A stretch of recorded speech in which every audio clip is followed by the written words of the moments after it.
घर संभालने के लिए हमेशा झाड़ू बर्तन में जुटना जरूरी नहीं होता।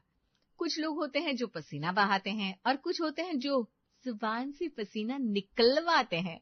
जिनी दूसरी वाली कैटेगरी की क्वीन थी। सीधी सादी दिखती थी, पर जब बात काम निकलवाने की आती तो उसकी जुबान में इतनी मिठास घुल जाती कि सामने वाला धोखा खाकर खुद ही जाल में फंस जाए। आज भी छत पर कपड़े सुखाने का नंबर आया तो जिनी को योगा करती जेठानी पर दया नहीं आई, आइडिया आया। ओम ओम। उफ भाभी, आपके चेहरे की शांति देख के ना सूर्यदेव भी शर्मा जाए। एक बात कहूं, जब आप योगा करती है ना, छत पर इतनी पॉजिटिव वाइब्स आती है कि लगता ही नहीं कि शरीर में कोई थकावट है। जिनी की आवाज सुन के उसकी जिठानी साक्षी धीरे धीरे आंख खुलती है। अभी तो ये स्टार्ट है, फिर तो एक्सरसाइज करेंगी ना भाभी। सही है सही है, इतना सब करने के कारण ही तो आपका चेहरा इतना ग्लो करता है और इतनी फिट भी हैं आप। मुझसे तो इतने सवेरे उठा ही नहीं जाता। वैसे जब सुबह 5 बजे की मायके की ट्रेन पकड़नी हो तब तो सुबह बहुत जल्दी उठ जाती है जीनी। आप भी ना भाभी ह्यूमर का सही इस्तेमाल कर लेती है। पर फिलहाल ना मेरा मन ज्यादा दिमाग या शरीर चलाने का नहीं कर रहा। व्रत है ना। वैसे तो व्रत के वक्त ज्यादा किसी से बात भी नहीं करनी चाहिए, ना ही अपने काम में किसी की मदद लेनी चाहिए। उससे क्या होता है ना, व्रत का पुण्य बढ़ जाता है। पर आप काम मुझसे अलग है। एक्सरसाइज की जगह 2-4 कपड़े ही तार पर डाल दीजिए ना। इतनी बार झुक कर उठेंगी तो एक्सरसाइज ऐसी ही हो जाएगी और बिना भूखे रहे व्रत का पुण्य भी मिल जाएगा। ये सही है, व्रत ये करे, फायदा मैं उठाऊं। अपनी जेठानी से अपने हिस्से का काम करवाने के बाद जिनी और साक्षी बातें करते हुए नीचे आती है। ये लो दे बोली ना, आ गई मेरी दोनों बहू है। ए बाबा, ये दोनों तुम्हारा बहू? हमार तो लगा एक बहू है और दूसरी बहू की कौन फ्रेंड हो बे। और बाबा, कौन घर में बहू इतना फ्रेंडली हुआ है? एकदम अनबिलीवेबल लग रहा है। हमारे घर में सब अनबिलीवेबल चीजें ही दिख जाएंगी आपको आंटी जी। ये मेरी बचपन की सहेली है देबोलिना। बचपन में बिछड़ी और आज जाकर मिली। जाओ बहू, जाकर चाय नाश्ते का इंतजाम कर दो। क्या बताओ देबोलिना, मेरी दोनों बहुएं क्या खाना बनाती है। स्वाद है मेरी बहुओं के हाथों में। मैं तो कहता हूँ सभी के नाश्ते की तैयारी साथ ही में कर लेना बहू। क्यों कौशल्या जी? अरे इतनी अकल तो हमारी बहुओं में है ही। बहू कुछ हल्का मत बना लेना। देबोलिना आंटी आज हमारे घर में पहली बार आई है। पूरियां तल लेना, आलू की सब्जी बना लेना, ज्यादा गीली मत बनाना, सेमी ग्रेवी रखना। और मीठे में खीर खाएगी ना देबोलिना? तुम्हें जान पे कौशल्या, अमर तो मीठे में बॉस एक ही कमजोरी, छेना पायस। बचपन से खा रही हूँ, आज भी वही खाती हूँ और कोई मिष्टी नहीं। अरे तो क्या बात होगी, अभी बस दुकानें खुलती होगी, मैं राहुल को भेजकर मिठाई वाले के यहाँ से छिना पायस मंगवा देता हूँ। यही तो दिक्कत है जीजा जी, हमें बाहर का दुकान का बना मिठाई नहीं खाती। पता नहीं किसने कैसा हाथ लगाया होगा, कौन सी मक्खी कहाँ बैठने के बाद मिठाई पर आकर बैठ गई होगी। नो बाबा नो, मेरा मन ही नहीं मानता। मैं जो भी बनवाती हूँ घर पर ही बनवाती हूँ। तो छेना पायस भी घर पर बनवाने की कोशिश करते हैं। पहले नाश्ता बना लो तुम दोनों, उसके बाद छेना पायस की तैयारी में लग जाना। आज के जमाने की लड़कियों, मुझे तो भरोसा है बना ही लोगी। और अच्छे खासे मेनू के साथ जीनी और साक्षी को रसोई का रास्ता दिखा दिया जाता है। एक तो उपवास, ऊपर से इतना काम। अब दूध फाड़ो, छेना निकालो।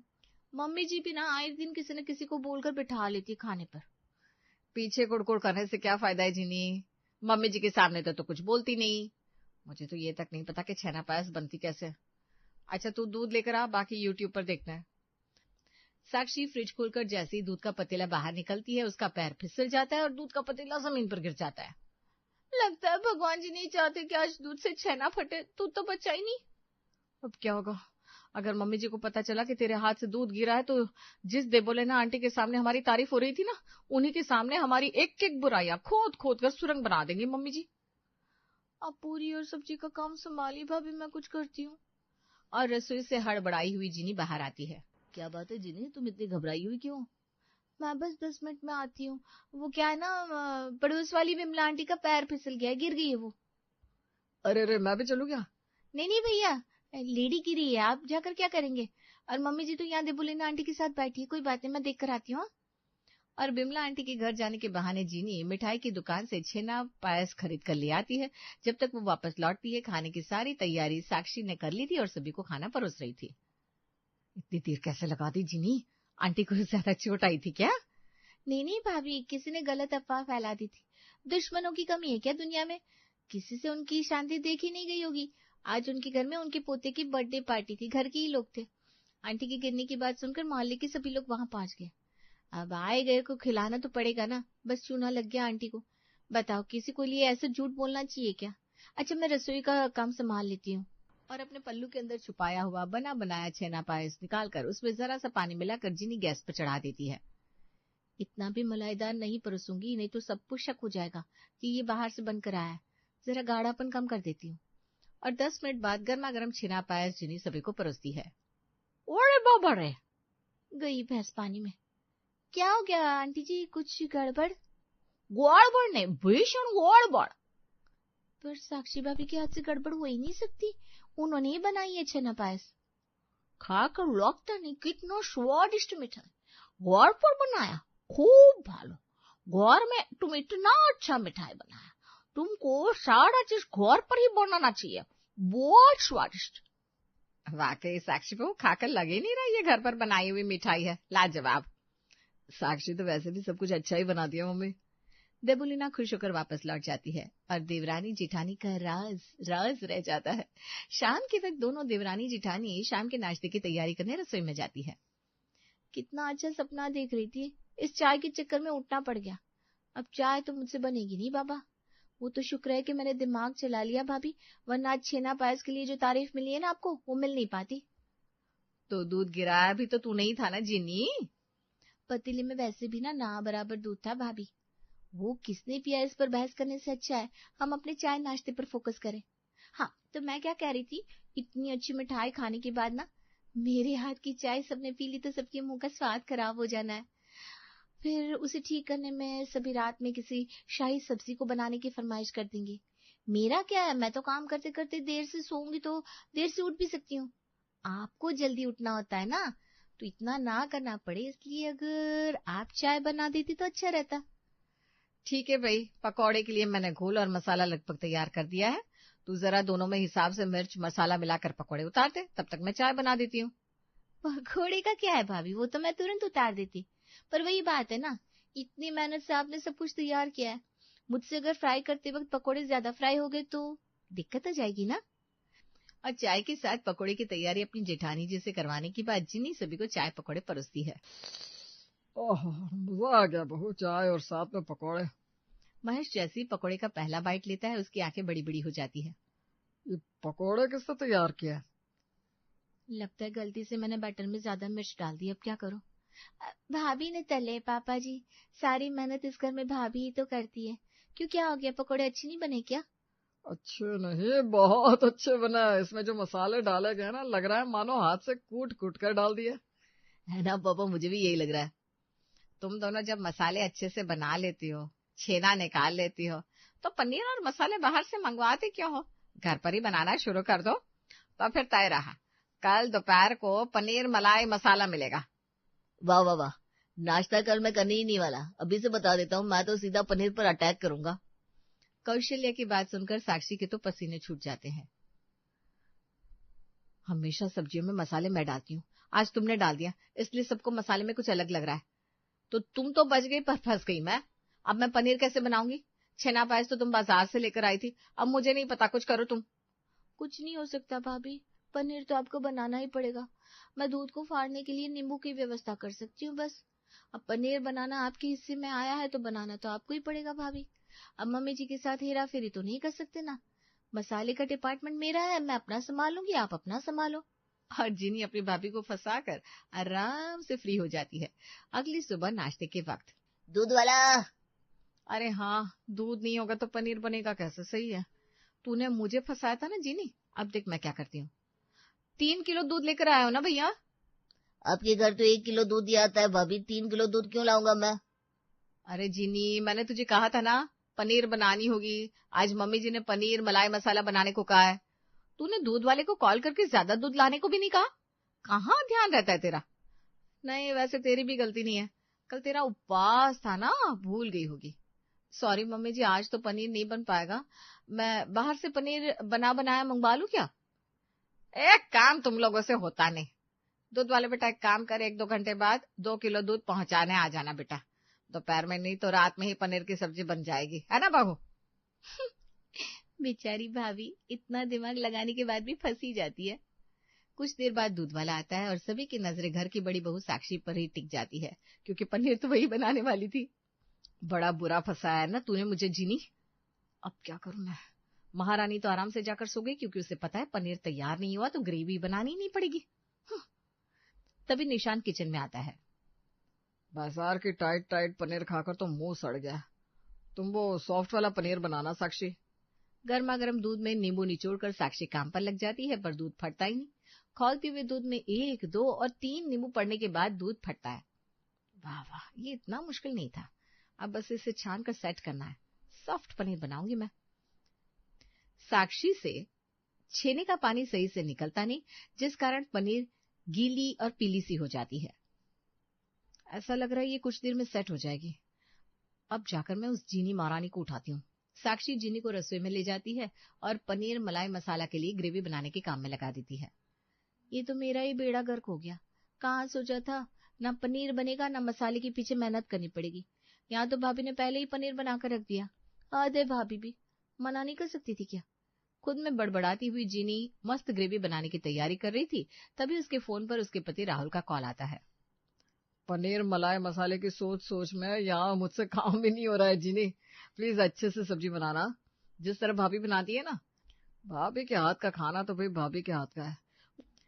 वैसे तो वो अकेले ही सब कुछ कर लेती है, कोई टेंशन ही नहीं होता, पर इस बार मसाले की जिम्मेदारी तुम्हारी है तो प्लीज। अच्छा जी, मतलब भाभी अच्छा खाना बनाती है। फिक्र मत कीजिए पतिदेव, जो चाहिए आपको वही परोसा जाएगा। फोन रखते ही जीनी अपने दिमाग के घोड़े दौड़ाना शुरू कर देती है। भाभी के पनीर को खराब करके उनकी अच्छी इमेज का भाजी पाला नहीं किया ना तो मेरा नाम भी जीनी नहीं। और फ्रिज से पनीर निकाल कर जीनी उसे तवे पर रख देती है। अब ये इतना कड़वा हो जाएगा कि भाभी को मम्मी की अच्छी खासी सुनने को मिलेगी। कुछ देर तवे पर रखने के बाद वापस से पनीर को उतार कर जीनी रख देती है। कुछ देर बाद साक्षी रसोई में आती है और अपने गीले पीले पनीर को इतनी अच्छी तरह सूखा देखकर खुश हो जाती है, क्योंकि तवे में पनीर की एक्स्ट्रा नमी थी वो सोख ली गई थी। अब वो बिल्कुल एग्जैक्ट सही वॉल्यूम में आ गया था। जीनी की बनाई ग्रेवी में साक्षी का पनीर जाता है और मलाई और मसाले के तड़के के साथ पनीर मलाई मसाला तैयार हो जाता है खाने के टेबल पर। पनीर तो सही बनी है ना मम्मी जी? सही बनी होगी, भाभी ने छेना पायस इतना अच्छा बनाया था तो पनीर कैसे गलत निकाल सकती है? मुझसे कुछ मत पूछ, अपने पापा जी से पूछ। अच्छी नहीं बनी क्या मम्मी जी? मसाले की गड़बड़ होगी, पनीर तो। वही तो मम्मी जी, मसाले में ही गड़बड़ हो सकती है। 120 रुपए का तो दूध मंगवा कर दिया था आपने, वो भी देसी गाय का। उससे ताजा पनीर ना बने ऐसा तो हो ही नहीं सकता। बिल्कुल सही कहा, पनीर बड़ी ही सॉफ्ट है। मजा आ गया खाकर साक्षी बहू। आज फिर तूने प्रूव कर दिया, तेरे हाथ का स्वाद सभी की मेहनत फीकी है। अगर मसाले में गड़बड़ी हो जाती तो पनीर मलाई मसाला पनीर मलाई रह जाता है ना पापा जी? हाँ बहू, पर इसमें मसाले का खेल नहीं है, खेल पनीर का है। कल भाभी आप सुबह 11 बजे तैयार रहिएगा। आपका देवर कल आपको साड़ी दिलाने लेकर जाएगा। आप हमें इतनी टेस्टी डिशेस खिलाती है, इतना तो मैं भी कर सकता हूँ। मैं तो कहता हूँ कल भी पनीर की सब्जी बन जाए तो गलत नहीं होगा, क्यों मम्मी? मटर का तो मौसम है नहीं अभी, तो कल पालक पनीर बना ले बहू, और जिनी अपनी जेठानी की मदद कर देना। हर तरफ अपनी जेठानी की तारीफ सुनकर आज तो जिनी गुस्से से आग बुबला हो जाती है। ये तो हद ही हो गई, इतनी भी तारीफ नहीं करवानी थी मुझे भाभी की। कम मेहनत की है क्या मैंने? अब बस बहुत हुआ, ताजा दूध का पनीर बासी नहीं किया मैंने तो मेरा नाम भी जीनी नहीं। और अगली सुबह सब्जी मार्केट जाकर जीनी बासी सड़े गले नींबू लाकर रखती है। ये तो हो गया, कहीं पुरानी क्रीम मिल जाए तो और मजा आ जाए। और मैं भी क्या, निर्मला आंटी के घर पर तो दुनिया भर की सड़ी गली चीजें मौजूद होती है। हफ्ते 2 हफ्ते पुराना क्रीम तो मिल ही जाएगा। और बस दूसरे जुगाड़ के लिए जीनी पहुंच जाती है पड़ोसन निर्मला के घर। फ्रेश क्रीम है बेटा, बस पिछले महीने की 2 तारीख से जमा कर रही हूँ। अरे बाप रे, अब तक तो इसमें कीड़े लग जाने चाहिए थे।